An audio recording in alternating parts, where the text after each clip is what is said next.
Je crois quand même à une autre vie ailleurs. À quelque chose après. Oui, je suis persuadé qu'il y a quelque chose. Puis ce serait trop triste. Ah non, Vous imaginez tout ça pour rien? c'est ça. Pour rien, non. Pour vous, il y a quelque chose. Ce serait trop triste.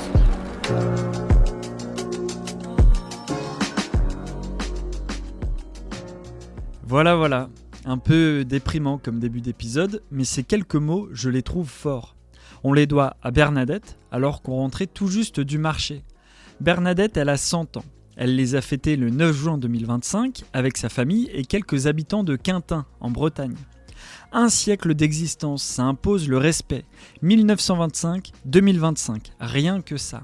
Et chez Actu.fr, on estime que ça vaut un petit portrait.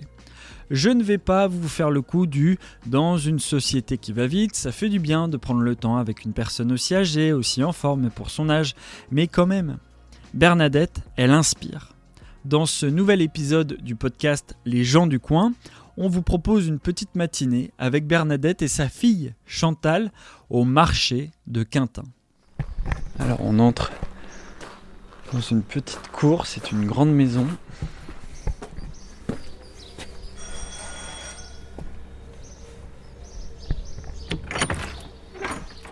Bonjour, enchanté Raphaël. Chantal, bonjour. Écoutez, merci de m'accueillir chez vous, c'est tout mignon comme tout. Voilà. Bonjour Bernadette, c'est vous la star du jour alors. Je peux vous serrer la main? Vous allez bien? Ça va. Ça va? Nickel. Ça va. Bon merci, c'est beau chez vous. On va commencer. Bon, déjà, je voulais dire bonjour Bernadette. Bonjour monsieur. Déjà, merci de m'accueillir chez vous. Donc, on est à Quintin, on est au centre de la Bretagne pour situer pour nos auditeuristes. Qu'est-ce que ça fait d'avoir 100 ans? C'est un grand âge, mais je me sens encore relativement en forme. J'arrive à me déplacer, je suis autonome physiquement. Je me lève seul, je fais ma toilette seul. Vous nous accueillez chez vous à Quintin. Mais vous venez pas de Quintin, vous êtes né où alors? Parce que vous n'êtes pas bretonne de base. Je ne suis absolument pas bretonne de base, je suis né en Savoie, à Aix-les-Bains, donc entouré de montagnes, mais petites montagnes. Derrière la ville d'Aix-les-Bains, il y a une petite montagne qui s'appelle le Revard, qui est à 1500 mètres. Donc ça fait partie de ces montagnes qui ont bien des problèmes avec le réchauffement climatique. Ah oui, vous avez même une conscience écologique alors à votre âge. Alors c'est quelque chose qui vous je parle. m'intéresse à ce genre de sujet, et mes enfants aussi, donc je m'intéresse à tous les sujets d'actualité. Donc vous êtes né là-bas en Savoie. Vous y êtes resté combien de temps? Qu'est-ce que vous faisiez là-bas? D'abord, j'y suis né parce que ma famille en 1925 était là-bas. Et moi, j'ai été enfant à Aix-les-Bains jusqu'à mon mariage.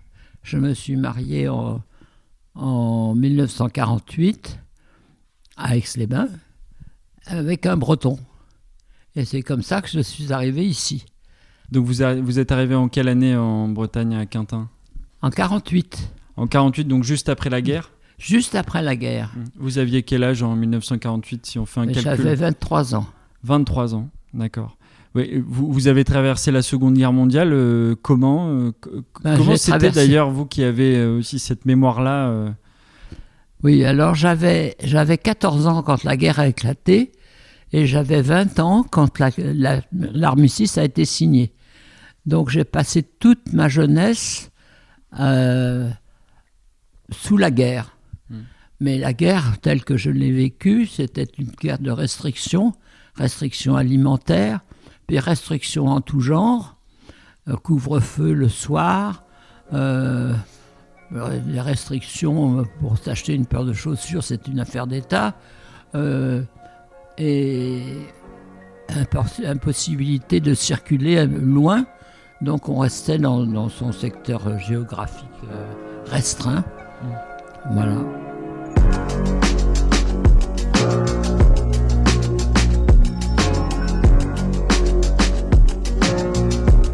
alors là, vous êtes bien équipés. Pour ceux qui nous écoutent, c'est que là, vous êtes en déambulateur. Oui, tout à fait. Avec le déambulateur, je marche assez bien. Et on va vite en plus, hein. Si, mine de rien. Je suis capable de faire plusieurs kilomètres avec mon déambulateur. 3-4, je crois.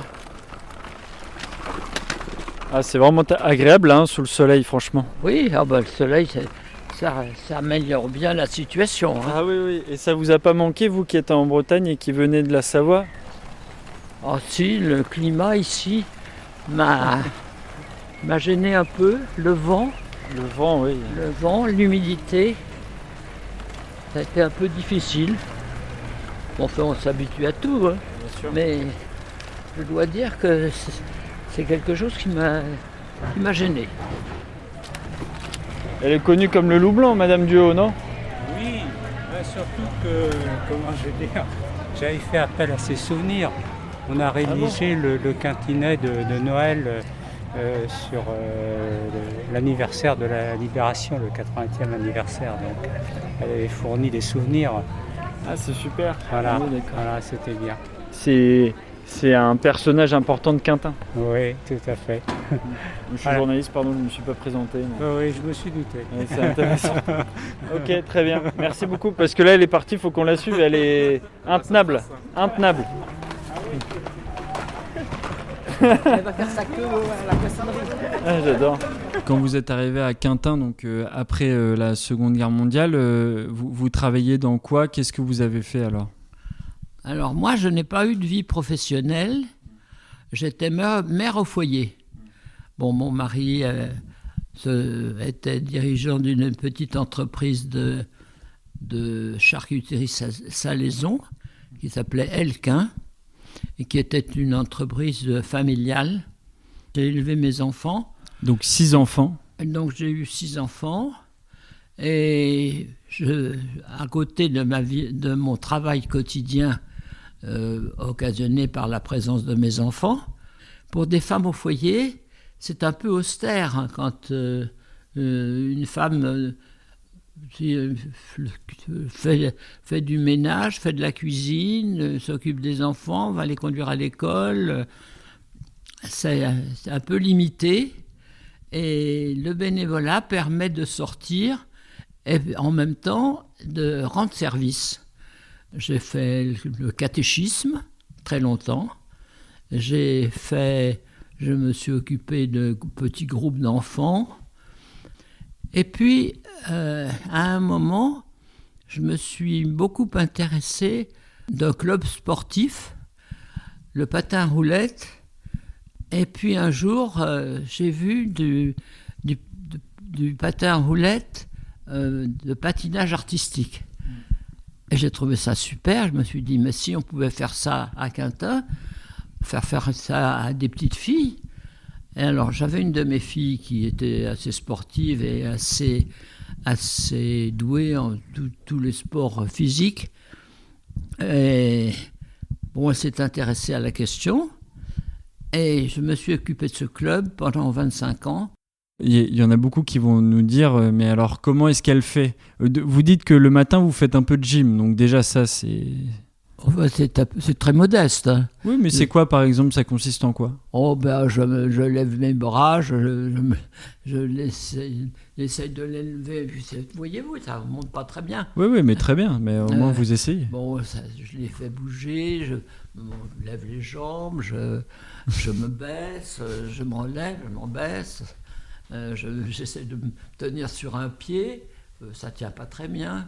Donc il faut que je m'accroche. Alors j'aime beaucoup faire ma gym sur la terrasse parce que je tiens la balustrade.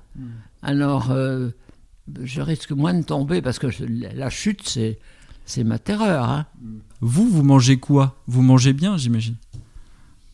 Je mange beaucoup de légumes. Ah, alors très bien. Du marché, j'imagine, on va y aller tout à l'heure après. Oui. Bon, j'achète tous les matins, tous les mardis matins, même quelquefois le samedi, des légumes pour faire un potage, parce que je mange du potage tous les jours. D'accord. Potage de légumes, alors des légumes à l'eau, quoi. Il n'y a rien de meilleur.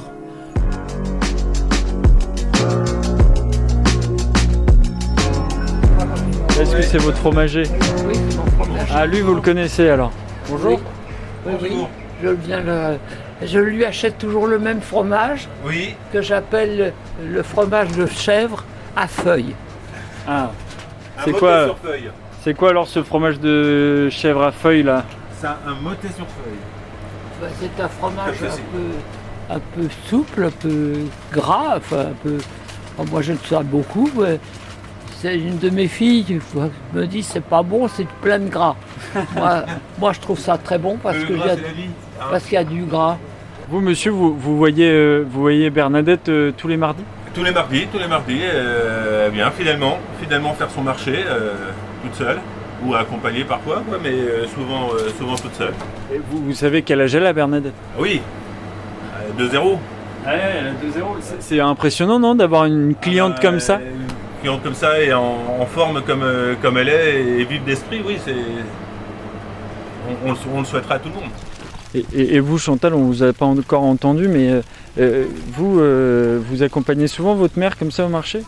Oh, très peu en fait. Je suis là occasionnellement, je suis dans le Midi et donc je ne viens Vous êtes dans le Midi? Oui, je suis venue uniquement pour voir maman pendant quelques jours et puis je repars tout à l'heure, donc c'est très bref. Je ne suis pas, ne suis plus attachée à la Bretagne comme maman l'est aujourd'hui. Qu'est-ce que ça vous fait, vous, d'avoir une maman qui a 100 ans? C'est quand même pas commun, non? Oh, c'est assez extraordinaire, surtout qu'elle est extraordinaire. Oui, c'est ce elle que le vous... dit. Elle a l'air comme ça très humble, très modeste, très très modeste sobre. toujours. Mais Alors que en pratique, c'est quand même c'est des valeurs, une qualité de vie. Parce que c'est ce que vous me dites, c'est que votre mère, elle se projette encore dans le futur. Complètement. Et elle a son opinion. Sur les choses, il y a des choses qu'elle aime bien. Quand dans la vie politique, dans la vie, le futur, elle se pose des questions sur le futur, alors que bon, elle a 100 ans. Oui, le futur comme si elle avait 20 ans, quoi, c'est ce que vous me disiez tout à l'heure. Complètement. Alors vous la voyez toutes les semaines, Bernadette? Toutes les semaines, ouais. Bon pied, bon oeil, toujours. Ouais. Et elle vous prend énormément de légumes, c'est ce qu'on m'a dit alors? Énormément, faut pas exagérer non plus, elle est toute petite. Hein. Quand je suis seul, je ne prends pas beaucoup quand même. Qu'elle les porte aussi. Non, oui, c'est notre plus ancienne cliente, là, je pense. C'est quelque chose, non, d'avoir quelqu'un de 100 ans qui vient toutes les semaines pour faire le marché? De 100 ans, qui a 100 ans? Oui, c'est extraordinaire. Mais jusqu'à présent, je pensais pas qu'elle avait 100 ans, je pensais qu'elle était plus jeune. Hein. Ah bah elle vient de fêter ses 100 ans le 9 juin. Oui, ça je sais, je suis au courant. Ouais, d'ailleurs, on lui a souhaité. Bon bah voilà. 100 ans, ouais, c'est extraordinaire. Ouais. Bon, je vous laisse, merci. Merci à vous. Allez, à bientôt Bernadette, salut.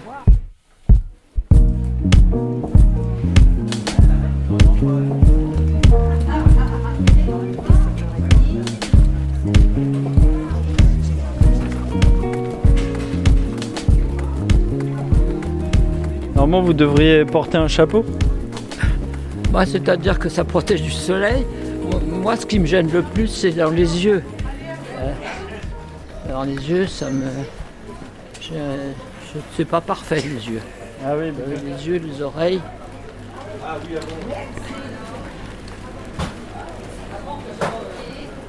En tout cas, moi, vous m'impressionnez. Ah bon? Ah, si, j'aimerais bien voir votre vitalité à 100 ans quand même. Ouais, j'ai quand même de la chance, j'ai un bon fond de santé. C'est parce que vous vous entretenez aussi. Oui, mais Attention. je pense que évidemment, j'ai jamais fumé, j'ai jamais bu. Ah, c'est ça aussi, vous avez jamais fumé, jamais bu. Non, jamais. Un petit peu, jamais fumé, oui. Un peu de vin de temps en temps quand même. Oui. Très bien, Chantal. On va rentrer à la maison. Moi, je vais prendre mes galettes là. Oui. Tu veux redescendre par là? Oui. Vous redescendez avec Oui, elle bah ou oui, vous... moi je vous accompagne. La voiture est de... Voilà. Vous redescendez, pour rentrer à la maison, donc il y a cette côte. Donc je me dis ça durera peut-être pas toujours. Il arrivera un jour où je pourrais plus monter la côte, mais enfin pour l'instant je peux. Donc C'est presque un défi, non, tous les jours? oui, un peu. C'est un défi que vous vous mettez, que vous vous dites allez. Je me dis tant que je peux, mais je me dis qu'un jour de toute façon il faudra bien que ça finisse. Ça je le sais, je m'y attends. Mon mari avait une foi chrétienne très solide et pour lui la mort était un passage mais pas une fin en soi. Et donc moi je suis un petit peu moins accroché que lui, mais je crois quand même à une autre vie ailleurs. À un après, à quelque chose après. Oui, je suis persuadé qu'il y a quelque chose. Puis ce serait trop triste. Ah non. Vous imaginez tout ça pour rien? C'est ça, pour rien non. Donc Pour vous, il y a quelque chose. ce serait trop triste.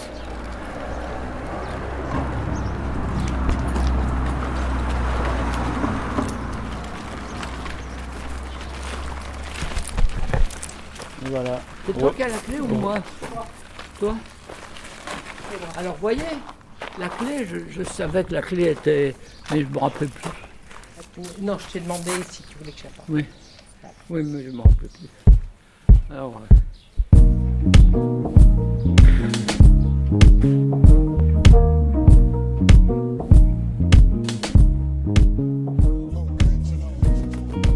C'était un nouvel épisode de la série Les gens du coin, un podcast made in actu.fr. Je tenais à remercier Chantal et Bernadette pour leur accueil. Nous, on se dit à la semaine prochaine.